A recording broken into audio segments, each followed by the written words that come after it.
బీసీల పార్టీ అని చెప్పుకునే టీడీపీ మరోసారి ఆ వర్గాలను మోసం చేసింది. టీడీపీ ప్రకటించిన తొలి జాబితాలో బడుగు బలహీన వర్గాలకు చెందిన అభ్యర్థులకు మరోసారి వెన్నుపోటు పొడిచి చంద్రబాబు తన పెత్తందారి పోకడలను చాటుకున్నారు.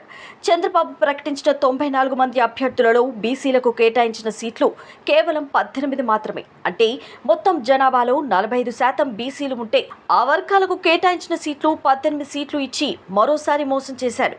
2014లో 43 స్థానాలు బీసీలకు ఇచ్చిన చంద్రబాబు ఇప్పుడు కేవలం 18 సీట్లు మాత్రమే ఇచ్చాడు. బీసీల తోకలు కత్తిరిస్తానన్న మాటను నిజం చేసి చూపించాడు.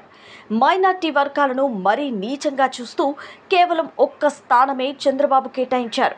కానీ కేవలం 4.5% జనాభా ఉన్న కమ్మ సామాజిక వర్గం నాయకులకు మాత్రం 20 స్థానాలు కేటాయించారు.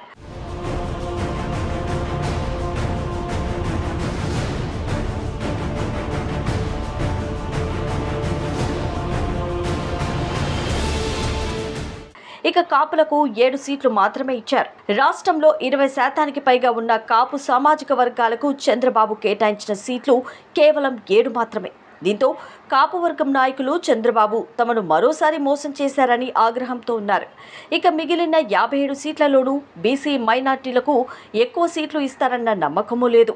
2014-19 మధ్య టీడీపీ అధికారంలో ఉన్నప్పుడు కూడా చంద్రబాబు ఒక్క బీసీని కూడా రాజ్యసభకు పంపకుండా బలహీన వర్గాలను మోసం చేశాడు. కేవలం అగ్రవర్ణాలు, అందులోనూ తన సామాజిక వర్గం వారినే రాజ్యసభకు పంపారు. తొలి జాబితా అభ్యర్థుల ప్రకటనపై తెలుగుదేశంలో అసమ్మతి బగ్గుమంటోంది.